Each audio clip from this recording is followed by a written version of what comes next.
Have you ever been working with a student with ADHD and anxiety and noticed that they seem to almost be protective of their anxiety as though they believe that they wouldn't be as high functioning without it? Or have you been working with a kid with ADHD and anxiety, and as you help them improve their anxiety, their ADHD seems to be getting a little bit worse? Well, in this video, we're going to discuss the relationship between ADHD and anxiety and why this might be happening. And we're going to talk about a few things that will help improve both ADHD symptoms and anxiety in the students that you're working with. Stick around and get some more information about this because I think this is going to be a good one. This is something I'm seeing a lot in my practice, and not many people are talking about how to help these kiddos. For those of you who don't know me, my name is Ira Hays. For those of you who do know me, welcome back. I'm a specialist treating anxiety in children and adults, and I also have a specialty in the intersectionality between mental health and education. So I'm excited today to talk to you about the relationship between ADHD and anxiety because I feel like in my private practice and in my consultation with schools, I'm seeing a pattern developing with these kids who seem to have like a very, what I would call high functioning ADHD. They're performing well at school.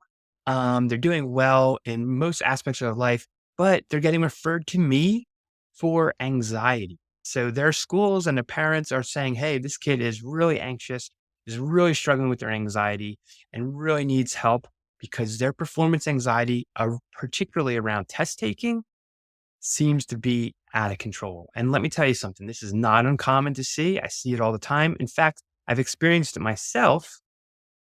And it's something that is, we bring attention to it, can be relatively easy to treat so that a student can have a relief in not just their anxiety symptoms, but also they see that their ADHD symptoms could improve, but are at least not worsen.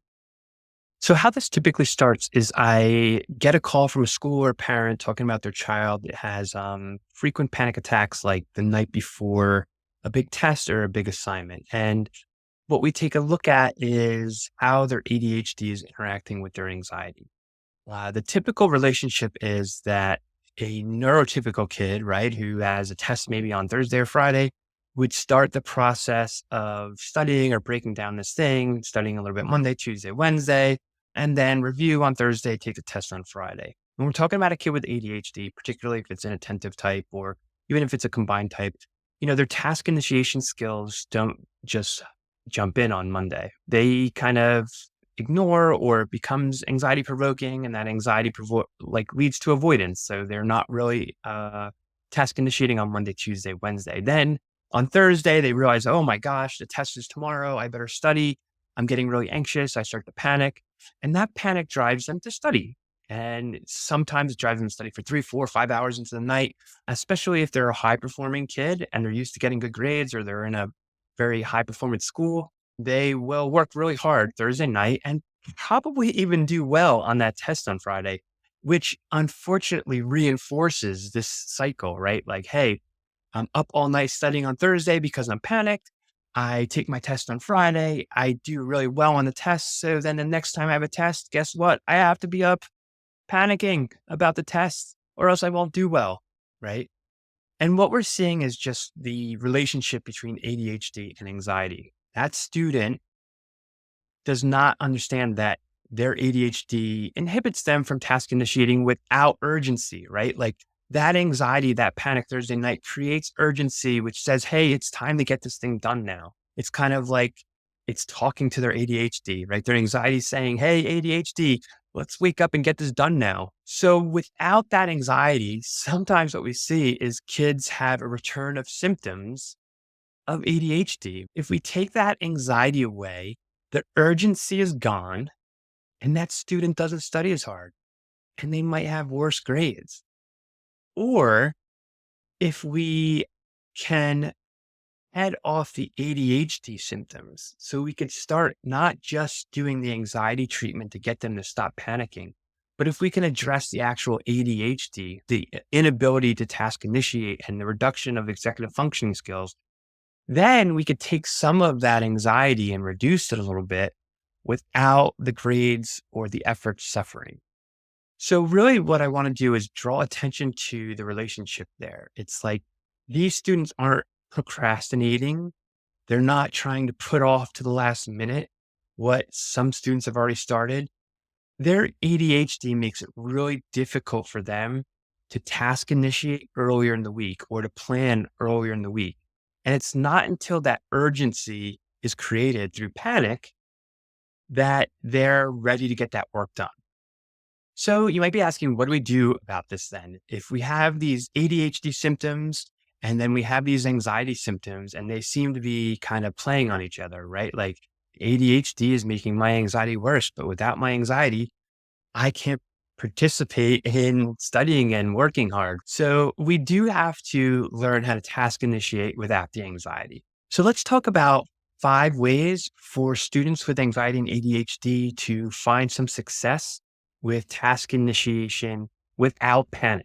Right. So the first one is going to be to break big things up, like studying for a big test, into smaller things. We want to break it up into, let's say, 4 days or 8 days of a smaller study session. Instead of a 3-hour study session, like we would postpone and do on a Thursday night, let's break it into like 4 or 5 20 to 40-minute sessions. That might help reduce some of the anxiety about, oh, this big, huge task that we have to do, 3 hours long. I got to avoid that. And 20 minutes is probably something that's a little bit easier to digest. Number 2, let's take a look at the 2-minute rule. So even though we broke it into a smaller task, maybe it seems like, I don't want to sit down and study for 20 minutes. So for students with ADHD, we might ask them, hey, let's just get started for 2 minutes, right?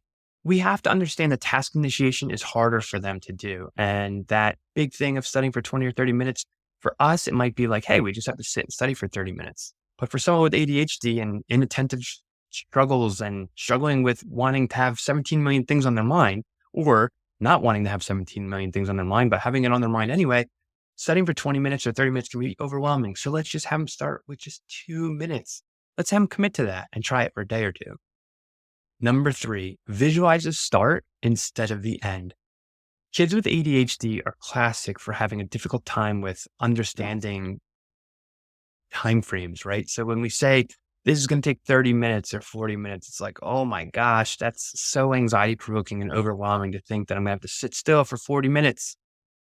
But if the 2-minute rule doesn't work, we could also think about, hey, let's just think about how we get it started. The first minute that we sit down, let's just think about getting started. Hey, let's not worry about sitting for 40 minutes. Let's just visualize and focus on the very beginning of it. I don't think about when I'm about to shoot a free throw in a basketball game, I'm not visualizing the rest of the 30 minutes I'm going to be playing. I'm only visualizing the minute that I'm taking a shot with that ball. So let's give that a try to help our kids with ADHD reduce anxiety about the length of how long or hard something's going to be. Number 4 is the ADHD person's nightmare and the dream come true, a predictable routine. Helping our students with a predictable routine that have ADHD is going to help reduce that panic and anxiety related to those big tasks. So if we have a predictable routine where we know every day at 4 o'clock is where we're going to be doing something, it takes the decision fatigue out of it. It's not like, hey, I'm going to study when I feel like it, because the reality of the situation is many kids with ADHD only feel like it when urgency goes way up, right? Anxiety is way up, creating that urgency. So that's what they mean when they say they feel like it. So by having a predictable routine where we could build time for task initiation throughout their week is going to help them. These kids are successful at doing things every day. It's just those things are part of the already established predictable routine. So let's add task initiation of studying to one of those already predictable routines. Fifth and final, let's reframe the task with positive self-talk. A lot of kids with ADHD are like, I can't do this, right? If I had $1 for every time I heard that or even said it myself, I'd probably be rich. But the reality of the situation is like, I can't do this is going to have a pretty large negative emotional response. We're going to build up a lot of anxiety. And that might be what they're looking for to help them task initiate. So if we're treating the anxiety through helping them with the ADHD and the difficulty with task initiation, what we want to do is help them with the self-talk, right? If we're starting on Monday, we don't need to start that self-talk on Monday. That's an old coping skill they used on Thursday. to increase panic. So I can't do this can be replaced with something a little bit more helpful. Like I might struggle with this because of my ADHD, but I can definitely task initiate this today. Or this might be a struggle, but I can definitely get this started today.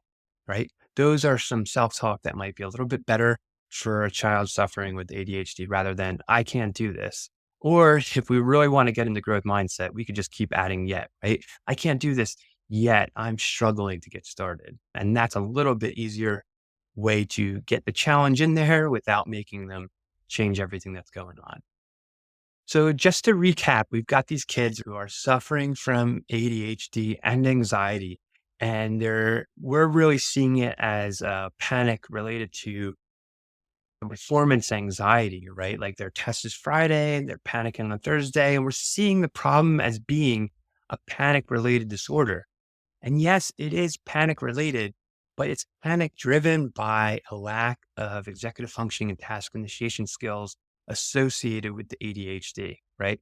So if we want to successfully take away that panic and allow that kid to still be high functioning, doing well in school, we need to help them institute a plan to fix or readjust their schedules and their interventions throughout the week so that they can task initiate on Monday, Tuesday, Wednesday, Thursday to effectively reduce the anxiety they experience Thursday night without suffering academically.